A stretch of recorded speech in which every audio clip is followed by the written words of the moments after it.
At a coffee shop, reading the news about a certain dark wizard wreaking havoc.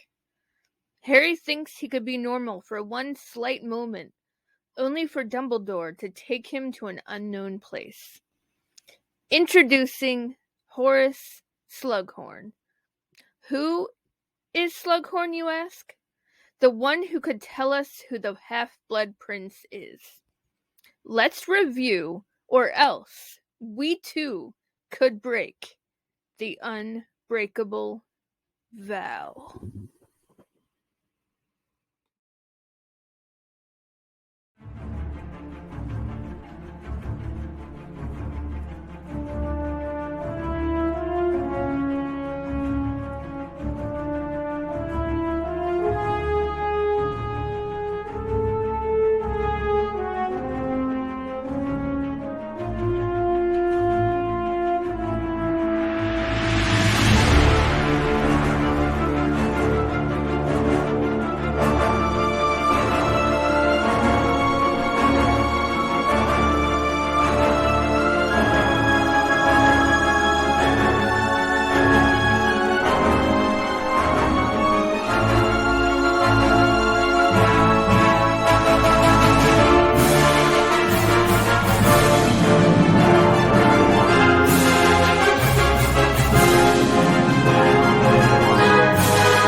Hello, everybody. Welcome back to Popping with Popcorn. I'm your host, Katie, and today, Carrie of Cinema and I are doing Harry Potter and the Half-Blood Prince, which is my favorite one out of the whole series.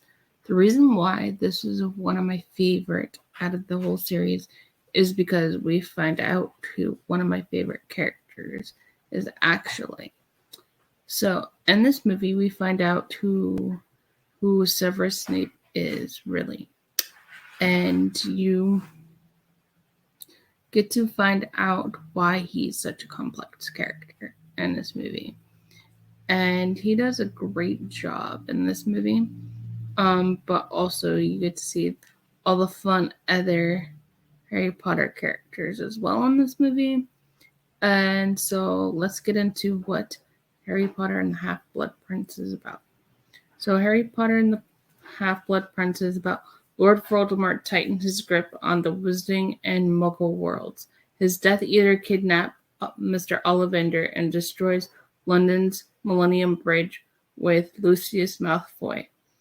Incarcerated in Azkaban, Voldemort chooses his son, Draco Malfoy, to carry out a secret mission at Hogwarts. Draco's mother, Nessie, and Aunt Bellatrix Strange seek out Severus Snape, who gained their confidence by claiming he is the mole within the Order of the Phoenix. Snape has an unbreakable vow with Nessie to protect Draco and fulfill his task should he fail. Harry accomplishes Dumbledore to pursue former potions professor Slughorn to return to Hogwarts. Then at the Burrow, Harry reunites with his best friend Ron and Hermione. In Diagon Alley, they see Draco and Nessie Malfoy follow them into Knockturn Alley.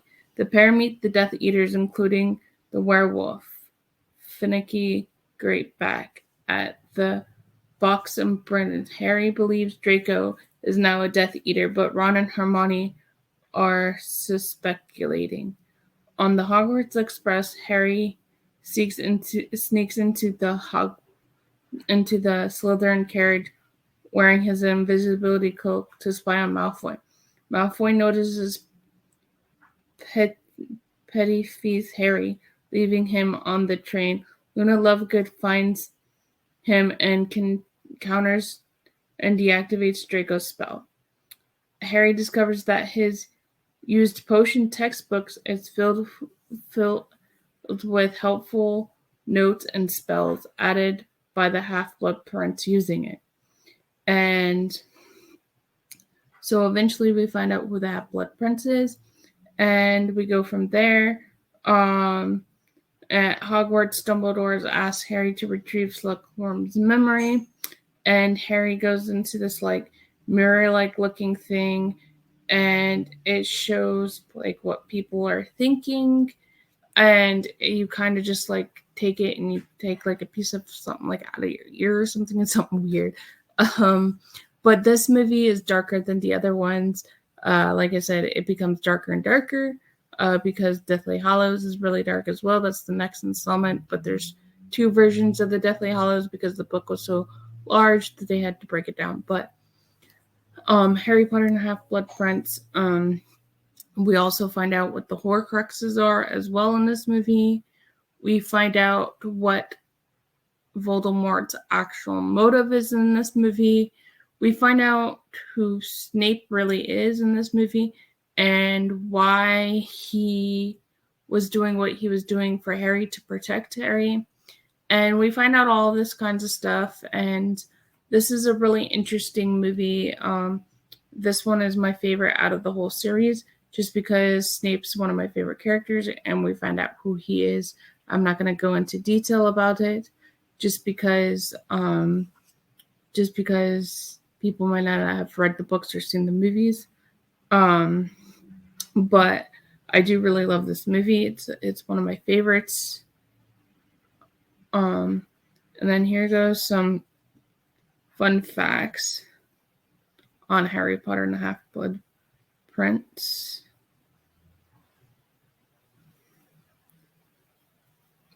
Let's see. Horcruxes are revealed within the Half-Blood Prince. It is never really revealed exactly how Dumbledore works out where to find the Horcruxes. He takes Harry to the cliffs of Mordor and positions himself to help destroy one. How does he know Dumbledore know where to go? So the place is done with riddles, like I said, artwork. When you would think that being in the cast of the movie this big would be enough for Jenny Weasley, as she has a major role in the franchise, but this isn't the case because she actually did more help to the movie than just act. That's because her work behind the scenes in the art department helped decorate the Weasley's house and creating places and different objects around the home where she would be acting. That's really cool. Severus, the number 7, has a magical combination with Harry Potter world, and it is woven into many of the movies. Half-Blood Prince just so happens to be one of those movies where 7's strongly hidden at, and once again, it is the Tom Riddle's bedroom. And that's one of the Horcruxes is Tom Riddle's bedroom as well. Green tents. Speaking of scenes where Dumbledore goes in to visit Tom Riddle because of what is being said in tents is so important. Many people overlook the green tents that are all over the scene, while people might just think it is because it's a memory, but that isn't the case. There are glimpses of green are showcased as a direct nod to the fact that Tom Riddle is the heir of Slytherin, and those scenes have those slight green tints. Harry Potter number. As we previously mentioned, the number 7 is something that is pushed heavily through the Harry Potter, and the stones aren't the only example. In this movie, in the Half-Blood Prince, Harry Potter is made the Quidditch team captain, and seemingly enough, his number is 7. Of course, there are too many references to this number as well through the franchise. False details. Because the Muggle world is very rarely shown in Harry Potter movies, people might not be aware that this film is supposed to be set in the late 90s. However, that is the case, which is why the London scene, Millennium Bridge is is different because it's supposed to be in the 2000s. White eggs. Ron Weasley is put through the writers' ringers and the Half-Blood Prince and suffers at the hand of the love itself for being very handsy-on relationship, enduring a strong love potion. Things take a turn for the worse when he ends up being poisoned. The family ties within the Half-Blood Prince. You get to see both Lord Voldemort as an adult as well as young Tom Riddle when Dumbledore first meets him in the same movie. While everyone knows Voldemort is played extremely by Ralph Fiennes, the excellency of Ralph Fiennes, many aren't aware who young Tom Riddle is. And then there's just so many different things. Slughorn's robe is something else you might have missed about Professor Longhorn is the actual costumes that he wears throughout the movie is also once a great wizard who has certainly fallen from grace during his time away from the spotlight, and that he is enlightened in what he wears. That's really interesting. There's a lot of practical effects in this movie, a lot of different things and stuff like that, and it's just a lot of fun. And I hope you guys enjoyed this review as much as I have. I really enjoy, like I said, I really enjoy the Half-Blood Prince because it's an interesting movie in the franchise, and it goes more of who the complex characters are. All right, guys, I hope you liked this video. Hit that thumbs up for Carrie and I's channels, and I will talk to you guys later. Bye. It's dark and gloomy in the wizarding world. Danger lurks in the darkest corners, and so does Snape. Who is Snape betraying? We see him with Bellatrix and Draco's mother. He vows to look after Draco, as he is chosen. Draco takes on a more important role in this one. With pretty strong evidence to reveal validity, Harry believes Draco is becoming a Death Eater. Slughorn is professor of potions. Harry and Ron are told to go to class, grabbing books from the cabinet. Harry finds in his book written notes by an unknown student from the past. Meanwhile, Dumbledore shows Harry memories of his past. The first time he met a young Tom Riddle. He wants Harry to learn the human before the human evolved into a monster. Learning your opponent inside and out. Weaknesses and strengths. Dumbledore reveals to Harry the true reason why he hired Slughorn to teach potions once again.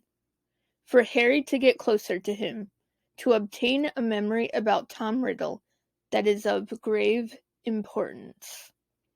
Having the Half-Blood Prince's book, Harry excels in the potions class, grabbing Slughorn's attention. Harry, Ron, and Hermione enjoy some butterbeer at the Three Broomsticks, where they run into Slughorn. He invites Hermione and Harry to a scholar dinner. I guess you could call it that.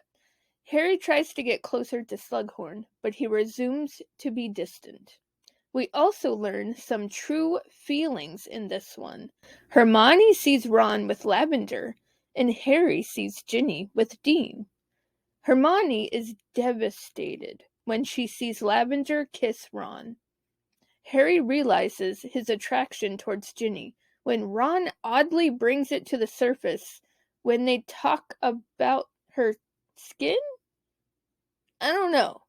It's cute though. As it progresses, I guess, Harry is shown a distorted memory about Tom Riddle. He asks Slughorn about a rare piece of magic, and they must know what he is after, so Harry tries to approach him about it. When Harry finds out that Draco cursed a fellow student, his anger grows, using a deadly spell that kills Draco, but Snape is able to undo the spell that Harry casted. Harry does not have much luck with Slughorn until he decides to drink it. Slughorn and Harry find Hagrid mourning the loss of Aragog. R.I.P. eight-legged friend.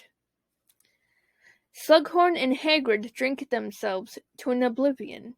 Slughorn is convinced by Harry to allow him to see the true memory of Tom asking about the Horcrux. Horcruxes are objects where you place your soul inside these objects, in which the body dies but the soul remains, making you unkillable. In order to split the soul, you have to kill. Voldemort killed 7 in order to split his soul 7 times into 7 objects. A scavenger hunt for Harry and Dumbledore. The upcoming events are not what we see coming, or want to see coming at least. The death of Dumbledore. After Harry and Dumbledore obtain another Horcrux, they face Draco. Draco is chosen to kill Dumbledore, but he can't do it. So Snape steps in to do it himself. What a heart-wrenching moment. Another death in the Harry Potter franchise that leaves you at a loss for words and tears streaming down your face. We also find out that Snape is actually the Half-Blood Prince, not Tom Riddle, as we all probably assumed. As Fawkes flies over Harry, Hermione, and Ron, the ending of this film nears. But the story continues as we venture into the Deathly Hallows. Part 1, to be exact. This is Carrie Crave Cinema. Hold on tight, because Deathly Hallows is quite an end to this incredible franchise.